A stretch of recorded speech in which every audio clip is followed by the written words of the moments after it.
Assalamualaikum warahmatullahi wabarakatuh. Insyaallah pada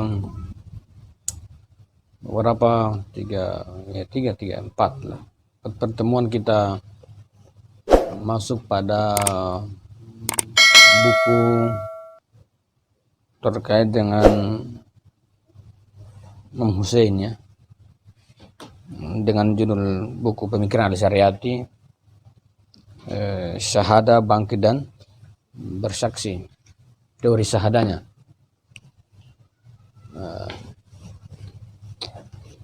Ada beberapa hal sebelum kita masuk pada pembahasan, saya akan coba memetakan persoalannya ya, yang insya Allah saya akan refleksikan pada kritik-kritik sosialnya, bukan dalam nuansa ajaran dalam artian yang spesifik. Peristiwa tentang syahadah ya, seringkali kalau kita mendengar bahasa syahadah itu kan bahasa yang secara awam saja, orang kalau mendengar syahadah, syahid itu kan bahasa yang punya magic ya. Berbeda dengan saya katakan bahwa orang itu mati.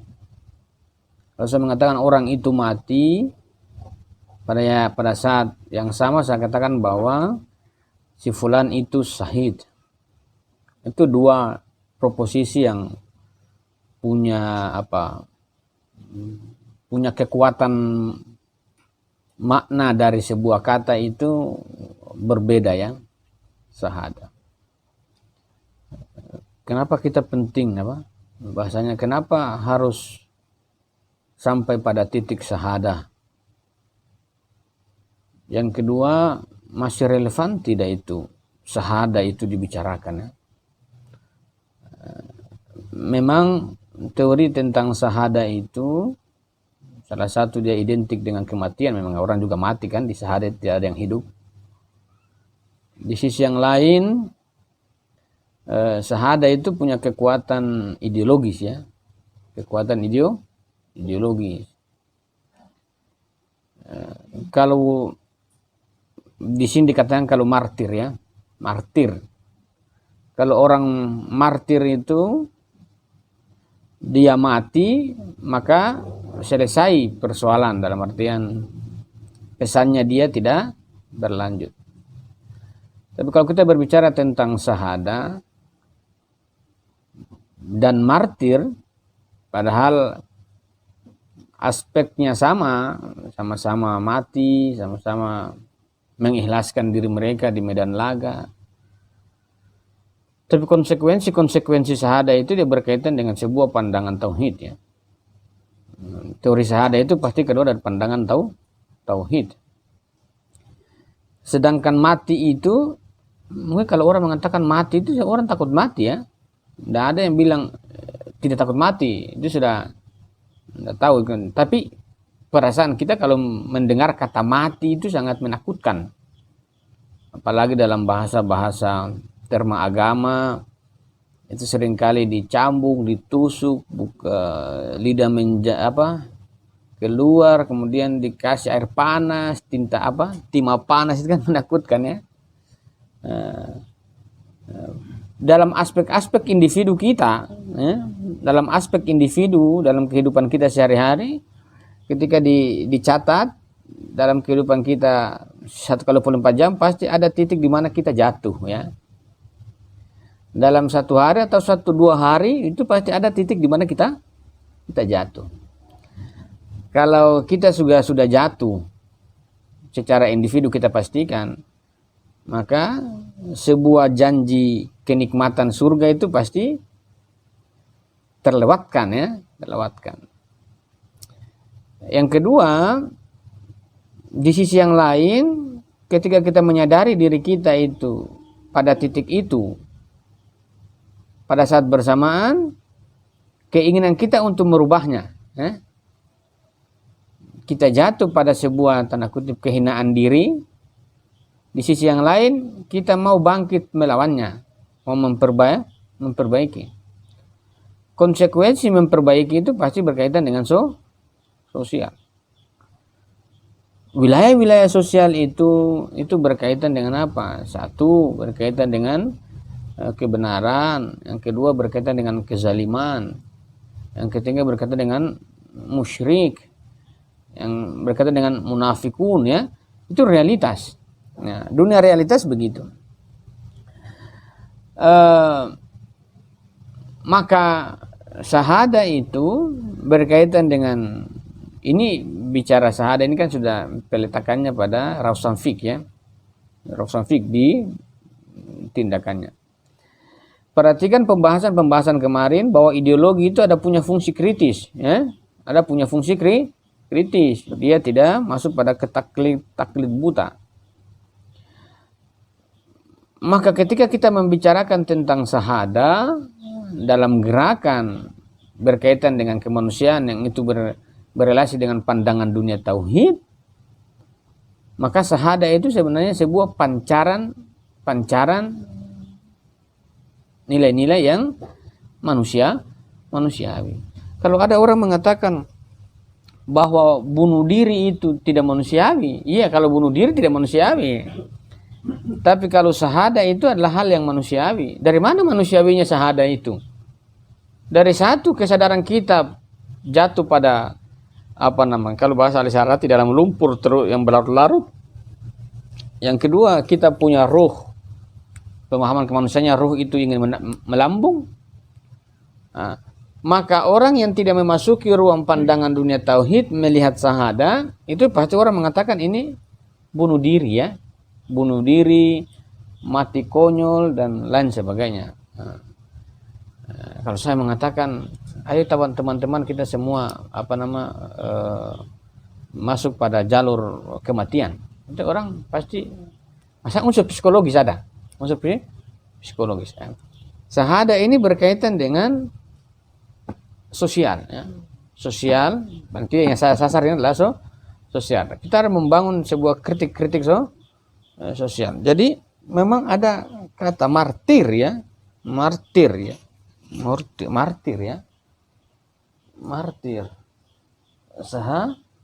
Syahada. Ini pengantar. Nanti kita mulai bahas besok. Jadi ini juga sama-sama kematian ini. Kematian. Ini juga kematian. Lantas ini kematian untuk apa? Dan ini juga kematian untuk apa? Mati, ya. Mati. Kalau kita mengatakan bahwa martir itu berbicara tentang sebuah pengukuhan keyakinan, untuk mempertahankan keyakinannya, konsekuensinya kan mati, ya. Ini juga mati. Mati. Kalau dalam artian mati pada martir, ini mati untuk apa? Kalau dalam pengertian syahada, kematian itu untuk apa? Padahal sama-sama mati, tapi makna kematian itu berbeda dalam dua subjek yang kita amati. Berkaitan dengan martir, kematian itu adalah melepaskan duka. Kematian bagi martir itu melepaskan duka, melepaskan tanggung jawab, ya. Itu mati. Ada karena orang kalau sudah frustasi, lebih baik saya mati saja. Terlalu sengsara karena hidupnya menderita tiap hari. Kemudian dia mengatakan, lebih baik saya mati saja daripada saya hidup sengsara begini, ya. Itu martir, ya. Itu martir. Orang-orang yang begini, orang-orang yang martir. Tapi dia sendiri tidak mendapatkan sebuah kepastian, namun dia sendiri mau merelakan dirinya bahwa untuk keluar dari kesengsaraan dunia lebih baik mati, martir, kan? Martir. Hal yang berbeda dengan tentang syahada. Syahada itu orang mati tapi berkaitan dengan sebuah kehidupan. Kalau orang martir ini sebuah keyakinan yang dipertahankan dan efeknya, konsekuensinya sampai pada pertumpahan darah, sampai pada kematian, maka ini dikenang sebagai apa? Sebagai pahlawan, ya, seringkali. Ini juga dikenang sebagai pahlawan. Namun seringkali pada hal-hal martir itu, kepahlawanannya itu tidak kemudian mengevolusi, membangkitkan massa, itu martir. Tapi hal yang berbeda berkaitan dengan syahada. Kalau ini berkaitan dengan kepercayaannya, keyakinan. Misalnya saya punya keyakinan A, saya rela mati, bunuh diri, korbankan diri, yang penting keyakinan saya hidup. Bukan keyakinan yang bagus, apa namanya, komunitas atau ke harga dirinya, harga dirinya. Tapi ini justru harga diri yang dikorbankan untuk sebuah kemanusiaan yang lebih besar, yang itu terus berlanjut, hidup terus. Maka kalau kita melihat misalnya pada fakta-fakta sejarah kita, pada fakta-fakta sosial kita, seringkali orang-orang yang masuk pada kesahidan itu orang-orang yang senantiasa dikenang, ya, dikenang sampai kapanpun, itu tidak usang. Hal yang sama misalnya kita taruh pada subjek Al-Husain, ya, Sayyidina Husain, Imam Husain, ya. Terserah orang mau sebut Sayyidina Husain, Imam Husain juga tidak menjadi persoalan, ya, tergantung kenikmatan kata mana pada jiwanya yang tersentak. Ini adalah berkaitan dengan syahada, dan itu martir itu ada kenyataan sejarahnya, ada juga syahada juga ada, sama-sama membawa beban. Namun tingkat syahada itu, tingkat presurnya itu tinggi. Orang-orang yang masuk pada teori martir itu seringkali kuantitas menjadi persoalan, seringkali kuantitas menjadi perhitungan. Tapi berkaitan dengan syahada itu, hatta tidak ada orang pun ikuti, dia kan berani meletakkan dan mengorbankan dirinya. Ini syahada. Lantas bagaimana kita menjemput syahada, ya? Bagaimana kita mati, ya? Seringkali bahasa ini yang paling menggelisahkan orang. Ada orang mengatakan ajal itu tidak bisa diketahui, ya. Kapan mati tidak bisa diketahui. Kapan kita mati kita tidak bisa ketahui itu. Tapi apa artinya syahada? Kalau kita tidak bisa mengetahui, apa artinya syahada? Apa artinya syahada? Kalau kita tidak mengetahui, lantas untuk apa agama itu, ya? Bayangkan misalnya ada orang mati, namun dia tidak diketahui bahwa dia mati di tempat mana, di jalan apa. Kalau dia tidak ketahui, berarti kita bisa mati-mati kayak mati kambing, mati ditabrak mobil, tiba-tiba mati pencuri, digebuk massa. Nah, tapi berkaitan dengan syahada itu berkaitan dengan sebuah kebebasan. Kebebasan, kan? Orang syahada itu dia bebas, dia tahu bahwa nanti itu dia mati, itu namanya syahada, begitu, ya. Tapi kalau martir, tiba-tiba teman-teman medan lagat dia tembak, Pak. Misalnya kalau orang martir itu orang-orang perang, dia cari aman. Cari aman, dan tiba-tiba dia ditembak, pas mati itu dia mati, martir itu. Tapi kalau syahada tidak. Syahada itu adalah orang-orang yang menyambut kematiannya bahwa saya mau mati, itu namanya syahada. Tapi kalau martir didorong-dorong, kamu duluan mati. Kalau teman-teman lihat film-film barat, Rambo atau apa, atau film-film Indonesia tuh, kalau kamu duluan mati, kan saling dorong, ada tembakan, dia cari aman, ya.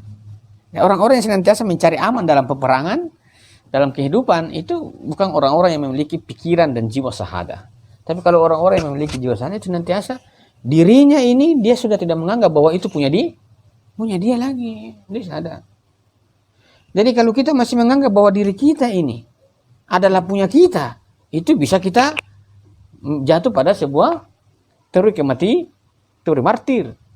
Tapi kalau kita mengatakan bahwa diri saya ini bukan punya saya, maka kehidupan dijalani dalam sebuah keseluruhan menjemput kematian. Al-Husain telah membuktikan itu, ya, Imam Husain. Ke sana dengan keluarganya, membela kebenaran, menyampaikan risalah, ujungnya mati. mati. Tapi orang gembira ya. Gembira itu, syahadah itu gembira ya.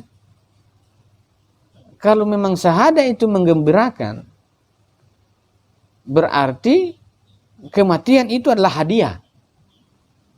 Kematian itu adalah hadiah. Coba bagaimana teman-teman kalau dikasih surprise ya, ini hadiah, bangga ya. Wahai Dinda, saya ketemu kamu jam 10 di kafe ini. Saya mau memberikan kamu hadiah. Oh dia, wah pakai parfum, bagus-bagus. Mana hadiah saya? Kalau kematian itu sebagai hadiah, teman-teman tidak sentuh dan tersentuh untuk menjemputnya. Kan gitu ya. Syahadah itu hadiah bagi orang-orang yang merdeka, bagi orang-orang yang penuh cinta dalam hatinya, bagi orang-orang yang hatinya tulus dan senantiasa menginginkan hal-hal yang indah. Syahadah. Kita punya pertanyaan secara sederhana. Adakah jiwa-jiwa syahadah itu pada jiwa kita yang terbersit muncul? Adakah jiwa kita itu senantiasa merindukan kematian itu? Ini merindukan kematian ini bukan berarti karena sudah frustasi banyak tugas ya. Tidak ada begitu. Kosong, tidak ada tuh. Apakah kita punya kerinduan pada jiwa itu senantiasa muncul tiap hari dalam salat, dalam gerakan? Apakah jiwa itu muncul tentang kematian itu? Kalau memunculkan jiwa kita, memunculkan disebut dengan kematian, perasaan mati, merindukan kematian, pertemuan. Lantas kalau kita tidak progresif berarti bukan ada ya. Syahadah itu orang yang senantiasa progresif menjemput kematian. Kematian sebagai sebuah hadiah. Kata Al-Syariati, syahadah itu adalah bangkit. Bangkit bersaksi. Kalau ini tidak, mati saja. Mati selamanya. Martir ya, mati ya. Seringkali disebut dengan apa? Pahlawan yang tak dikenal. Itu martir itu. Tapi kalau syahadah itu berkaitan dengan apa? Bangkit bersaksi. Jadi syahadah itu adalah sebuah kehidupan. Kalau martir, satu orang mati, maka pada saat itu juga sebuah perjalanan, sebuah peristiwa berakhir. Tapi kalau kita berbicara tentang syahadah, bangkit dan bersaksi. Jadi kematian dia itu adalah sebuah saksi. Dan kematian dia adalah sebuah kebangkitan. Kalau Emon mati misalnya, dalam teori syahadah, kematian dia itu sebuah kebangkitan masyarakat. Kematian dia adalah sebuah kesaksian masyarakat pada dunia ya, kesaksian. Satu orang saja syahid itu bisa menjadi sebuah representasi kebangkitan massa umat ya. Ini orang mati ya. Orang mati tapi dengan cara itu dia bisa membangkitkan dan dia bisa melawan desposit ya. Ini kezaliman. Jadi kalau kita melawan kezaliman dengan cara apapun tidak mempan, maka jalan syahadah itu adalah salah satu cara untuk mengkritisi kezaliman. Jangan dulu teman-teman cepat-cepat mati. Selagi masih banyak cara yang dilakukan. Tapi kalau cara apapun dilakukan itu tidak efektif membangkitkan kesadaran masyarakat yang jumud, membangkitkan kesadaran massa yang fanatik. Salah satu yang bisa membongkar kejumudan jiwa manusia terhadap kebenaran dan membedakan mana baik buruk kezaliman itu cuma dengan darah dan air mata. Adakala seringkali memang syahadah itu kemudian membuat orang itu ya, oh ini ya. Karena selagi tidak melalui jalan itu, sebuah kemanusiaan yang dikaburkan itu menjadi tidak nyata kan? Kabur. Kita ini kan kesulitan melihat mana baik, mana buruk, mana benar, mana tidak. Karena ada juga orang yang baik juga pakai kopiah, ada juga orang yang rakus-rakus juga pakai kopiah. Sebenarnya ini orang baik apa buruk? Sulit kita membedakan. Tapi dengan jalan syahadah itu seringkali kematiannya itu kemudian membuka lebar tabir mana yang benar dan mana yang tidak. Ini syahadah. Jadi kematian seorang syahid adalah kehidupan masyarakat. Kematian seorang individu adalah kebangkitan sosial. Sebagaimana saya katakan kemarin, sebuah ruang intelektual itu yang dipahami dengan dalam nalar Rawsan Fiqh, dalam gerakannya dia berurusan dengan apa? Sebuah bahaya masyarakat, kebudayaan yang hilang, yang laten, sejarah yang terdistorsi, itu dibangkitkan dalam sebuah nalar pergerakan dalam jalan Jadi syahadah itu adalah salah satu bentuk kritikan sosial. Jadi syahadah itu kritikan sosial itu.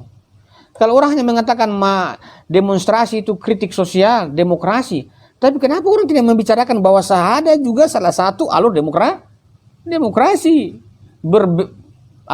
bebas, mengorbankan diri. Ini kalau demokrasi sekarang dia bisa begitu. Bahwa syahadah itu salah satu kritikan sosial yang paling dahsyat di zamannya, di zaman Al-Husain. Kita berbicara tentang kebenaran, orang tidak bicara. Kita memetakan secara argumentasi tentang kezaliman, orang tidak yakini. Apalagi pada zaman dulu itu kabilah-kabilahnya masih menguat kan? Kabilah sukuisme itu kan menguat. Untuk memecah tembok kabilah, untuk memecah tembok kezaliman, sukuisme dan lain sebagainya, ikatan darah dan lain sebagainya. Salah satu bentuk kritikan sosial yang paling pedas, kematian itu kemudian membuka tabirnya. Kan kemudian dalam sejarah-sejarah Al-Husain kemudian orang menyadari oh cucu Nabi itu meninggal, dipotong, kepalanya diarah-arah. Ini tentu penjelasan tentang kritikan sosial. Kita tidak berbicara tentang sebuah sejarah masa lalu. Sejarah masa lalu itu tinggal dipelajari. Tapi kita mau melihat sebenarnya syahadah ini dia berkaitan dengan kritikan sosial. Dan kalau kritikan sosial seringkali begitu. Misalnya kita lihat Wiji Tukul ya, meninggal kan? Sampai sekarang kurang tahu di mana kuburannya. Wiji Tukul yang atau orang-orang yang meninggal tahun 99, 98, Marsina dan lain sebagainya, orang-orang sampai sekarang namanya sudah orangnya tidak ditemukan, belum terbukti, tapi orang terus mengingat, atau orang seringkali mengatakan menolak lupa. Itu orang-orang dalam artian ini orang senantiasa bangkit kan? Kematian mereka kan membangkitkan para aktivis untuk meneriakan slogan-slogan ke mereka. Slogan-slogan perlawanan. Kalau orang ingat Wiji Tukul, tersentak jiwanya. Orang ingat Marsina, tersentak. Orang ingat Munir, tersentak kan? Artinya bahwa orang-orang yang masuk pada ruang-ruang kesyahidan, sampai kapanpun dia, sampai berapa tahun dia dilewatkan, tapi pesannya dia terus hidup. Karena dia berkaitan dengan apa? Sebuah kritikan sosial berkaitan dengan sistem kezaliman, dan dia berkaitan dengan apa? Sebuah kesadaran massa, itu syahadah. Jadi orang-orang yang hidup yang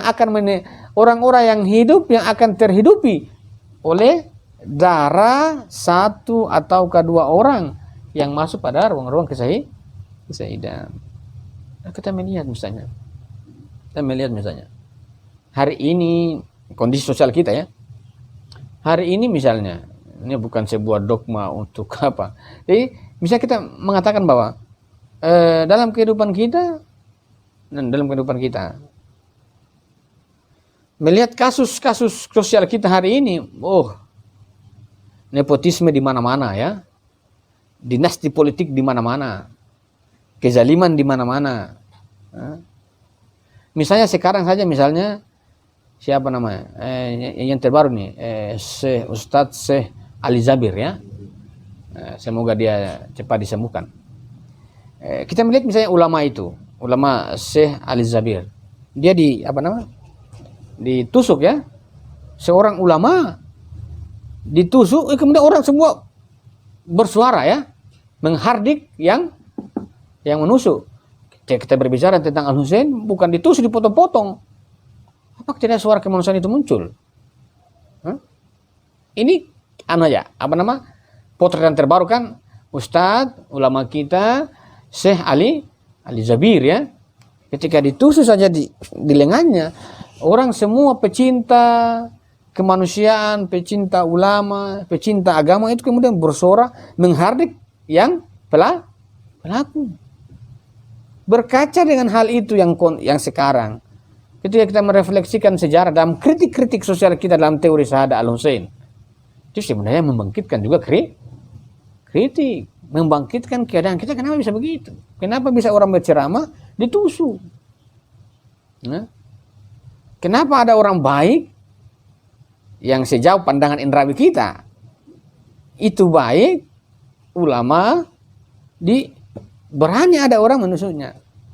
Jangankan ini, jangankan ulama, cucu Rasul yang dikatakan Al-Syariati sebagai sebuah orang-orang fadilah, itu juga dipotong-potong. Jadi kalau begini perilaku begini, tentu kita bersimpati dan mendorong hukum untuk menangkap pelaku. Tapi sejarah panjang kita, dalam sejarah kebudayaan kita Islam, itu hal-hal begini, hal-hal yang kontroversial begini sudah banyak. Nah, untuk apa? Paling tidak kejadian pada bulan-bulan ini tentang dengan ditusuknya ulama kita, ustadz kita, Syekh Ali Jabir, itu membuka sebuah kritik sosial. Kritik sosial terkait apa?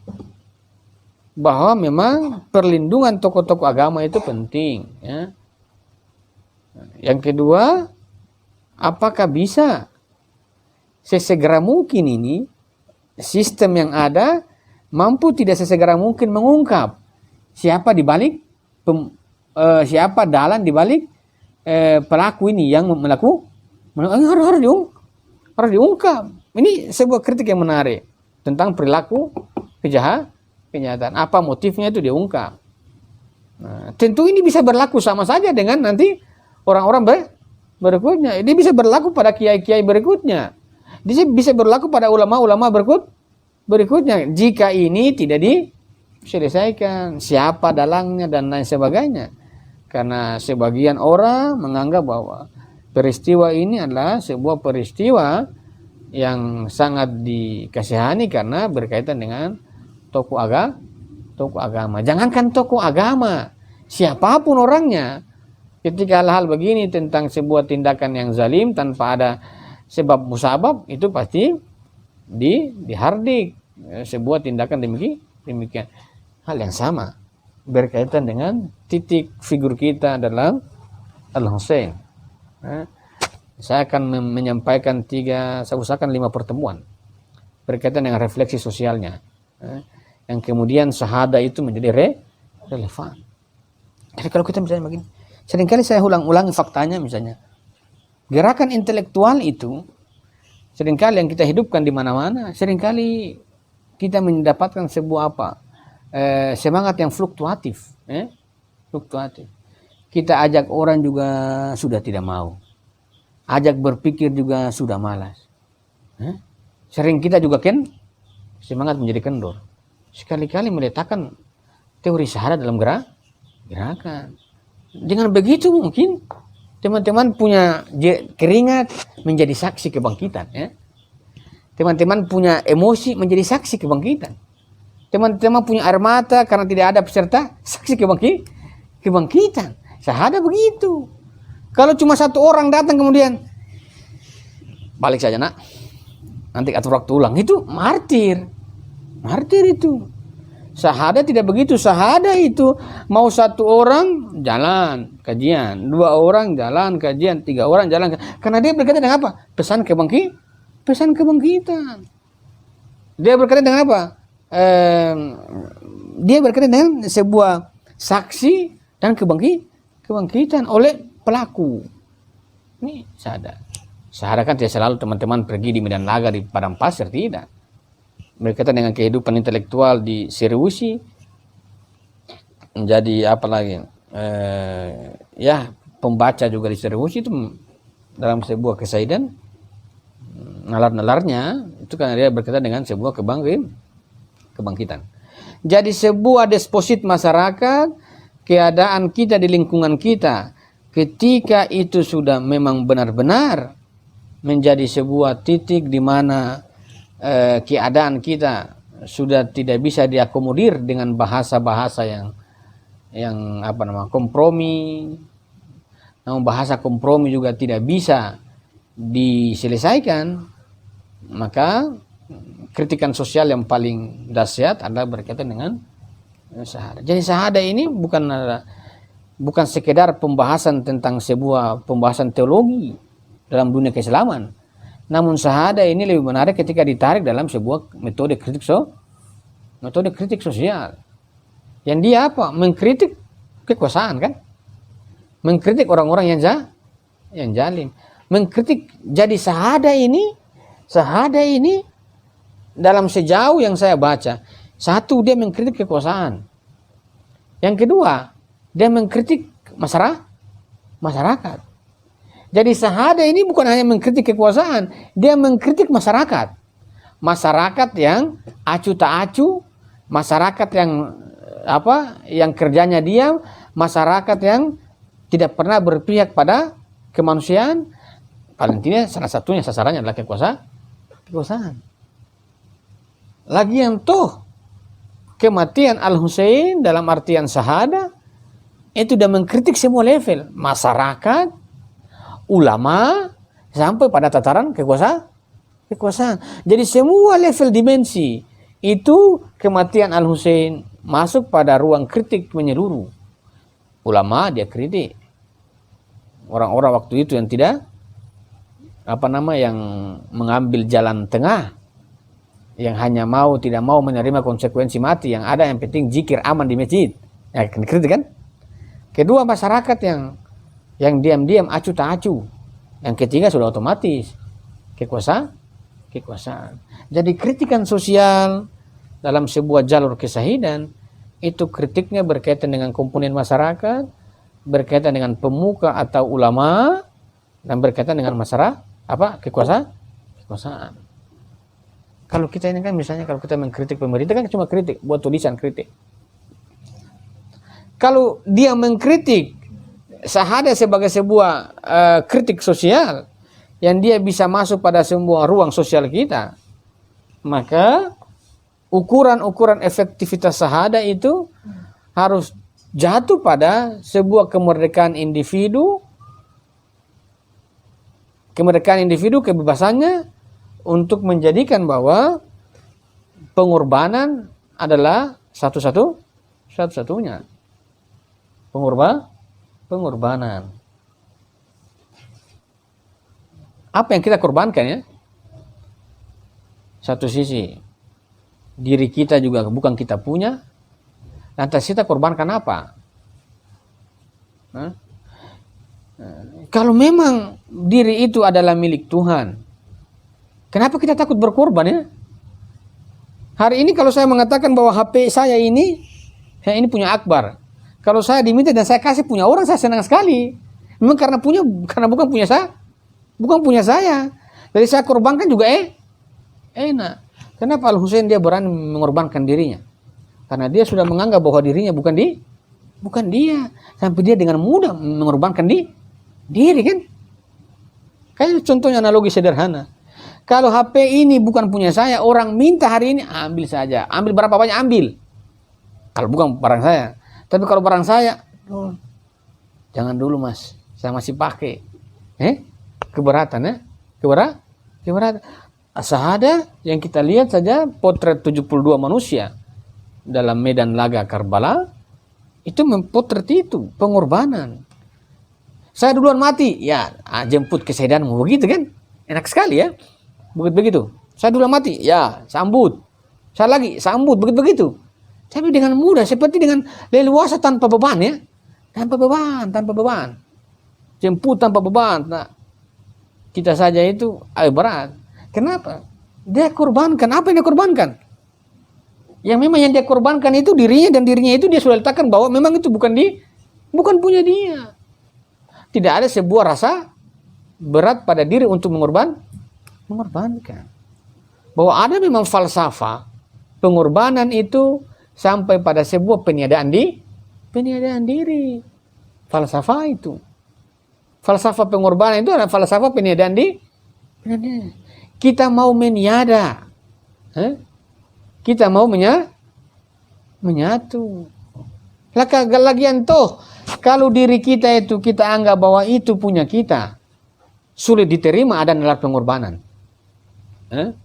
Kalaupun dia berkorban, orang-orang yang mengatakan bahwa dia berkorban namun ada sebuah irisan ego, sangat dia bisa berkorban dalam irisan ego. Misalnya saya punya ego, saya mau berkorban, yang ada saya cuma korbankan HP, ya. Ini si fulan, kamu ambil deh, saya punya duit 20 ribu, saya ikhlas. Tapi kalau yang dikorbankan adalah diri, dan diri itulah puncak ego, bagaimana kita berkorban? Kalau ini misalnya buku, misalnya buku ya, ini punya saya, ini saya ikhlaskan sedikit, ya. Diri kemudian berusaha mengikhlaskan apa yang dia punya.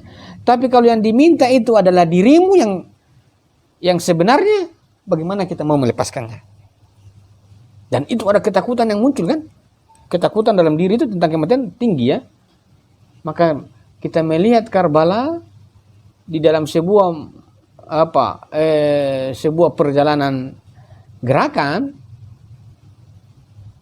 salah satu yang menjamin pengorbanan itu, lagi-lagi saya katakan, berkaitan dengan kepastian.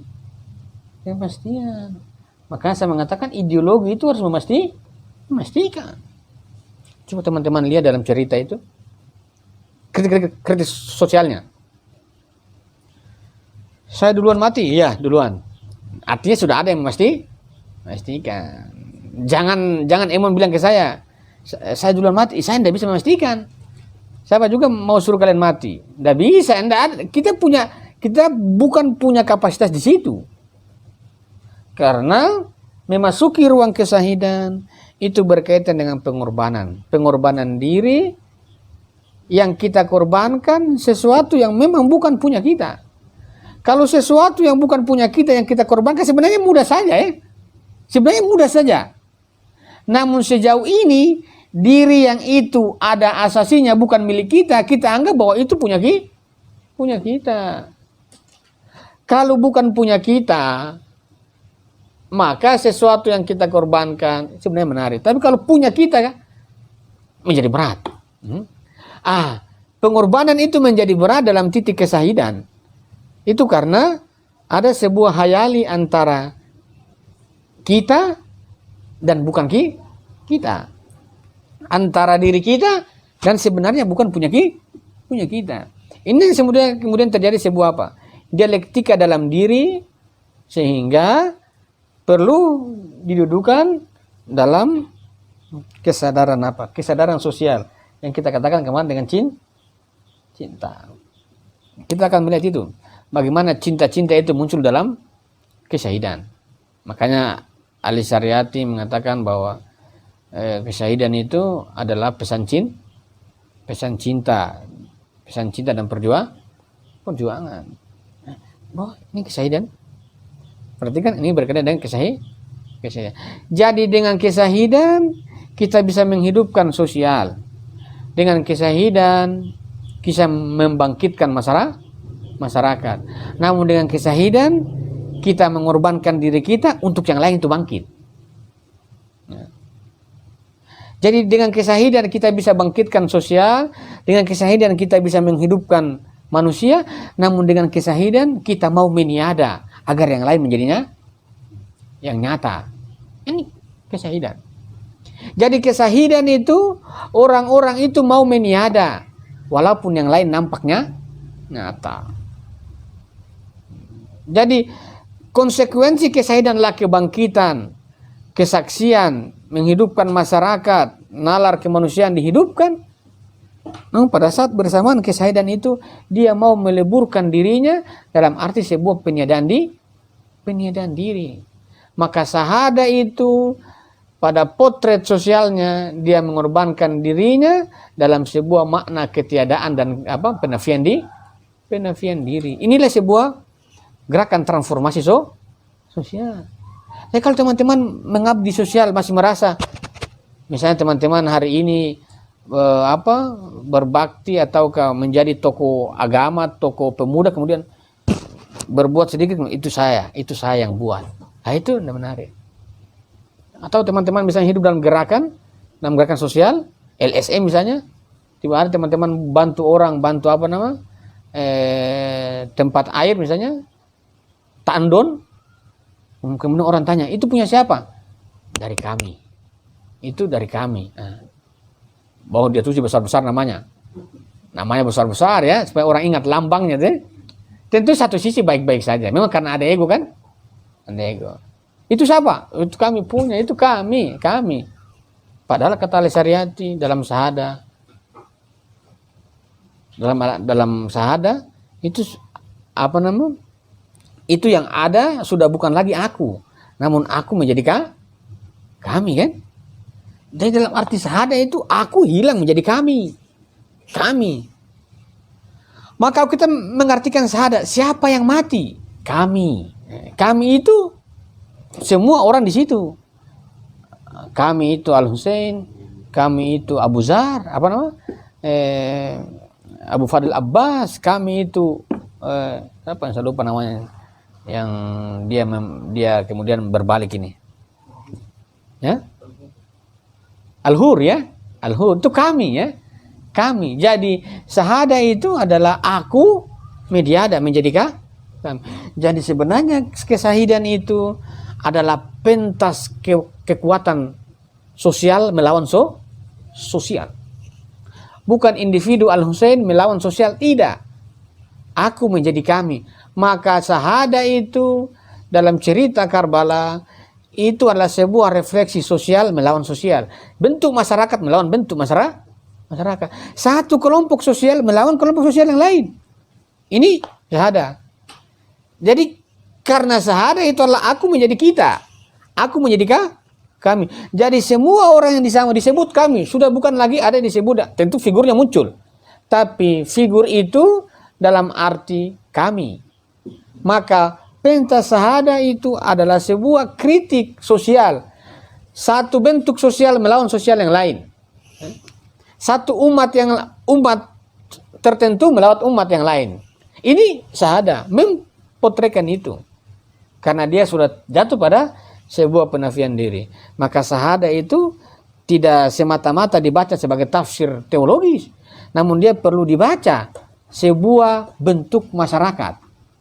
Bentuk masyarakat. Kalau kita berbicara secara rasional saja. Kenapa kamu tidak saja meninggal saja? Sendiri saya kan ke Karbala. Sendiri saya kan lagian toh orang mau yang mau disasar kan cuma dirinya sendiri. Namun kenapa dia bawa pasukan? Dan pasukannya itu dan pasukannya 70 itu tidak mati semua kan? Sekian mati, sekian tidak. Artinya apa? Perhatikan, dalam teori sosial semua tindakan individu itu dilihat oleh sosial. Karbala itu si agungnya Al-Husain, namun kematian sendiri harus disaksikan masyarakat. Tafsir sejarah. Jadi kalau teman-teman begini masih muda, tindakan teman-teman itu tidak disaksikan oleh masyarakat, itu bukan gerakan kesahidan. Kalau teman-teman punya gerakan dan tidak disaksikan oleh masyarakat, itu bukan sebuah gerakan kemanusiaan. Al-Husain walaupun hanya dirinya sendiri sebenarnya, namun dia mengajak anggota keluarga, sahabat-sahabatnya. Untuk apa? Untuk disaksikan bahwa sebuah perjuangan sosial itu memang harus ada kesaksian sosial. Paling tidak ada sejarah yang menyaksikan. Maka pentingnya sahada begitu. Urgensinya sahada agar apa? Agar kita menjadi saksi adanya kezaliman, namun masyarakat juga menjadi saksi bahwa memang kezaliman terjadi. Kalau teman-teman cuma mati sendiri dan mengatakan saya syahid, tidak ada masyarakat yang menyaksikan, bagaimana? Siapa yang bisa membenarkan bahwa itu syahid? Pasti masyarakat yang hidup. Maka sebuah kematian dalam narar sahada itu ada masyarakat yang menyaksikan bahwa kematian seorang syahid, dia menyaksikan secara pribadi mengatakan bahwa ada kezaliman, namun masyarakat yang hidup mengatakan kezaliman itu terjadi. Maka kesahidan itu adalah saksi yang menyaksikan, saling menyaksikan, itu syahid. Kalau saya menyaksikan Emon dan Emon tidak menyaksikan saya, itu martir. Mati. Tapi kalau syahid, yang mati menyaksikan adanya kezaliman, yang hidup menyaksikan bahwa kezaliman terjadi. Maka dalam potret Karbala ini sebenarnya sosial melawan sosial. Atau kata Lesariati, agama versus agama. Karena agama semua kan orang-orang. Tapi lebih menarik dalam tafsir sosial baru, umat melawan umat. Atau kalau kita pakai tafsir sosial, kapitalis lawan sosialis, ya. Yang penting dalam Karbala dia meramu sebuah makna pengorbanan bahwa ego menjadi kami. Tidak lagi ada ego. Situlah disebut dengan sosial yang terbentuk. Maka sebuah ikatan sosial yang paling kuat itu ikatan sosial yang ini. Syahadah itu, mati itu. Salah satu yang zaman modern tidak melihat, sebenarnya mati itu sebenarnya salah satu ikatan teori sosial. Kalau misalnya saya, antum semua punya nalar yang sama dalam arti jiwa yang merindukan kematian, kemudian itu yang dikatakan dengan ikatan sosial yang paling dalam, ketika semua jiwa merindukan yang disebut dengan kesahidan. Agar apa? Agar ada yang disaksikan dan ada yang menyaksikan kezaliman. Sekian, assalamualaikum warahmatullahi wabarakatuh.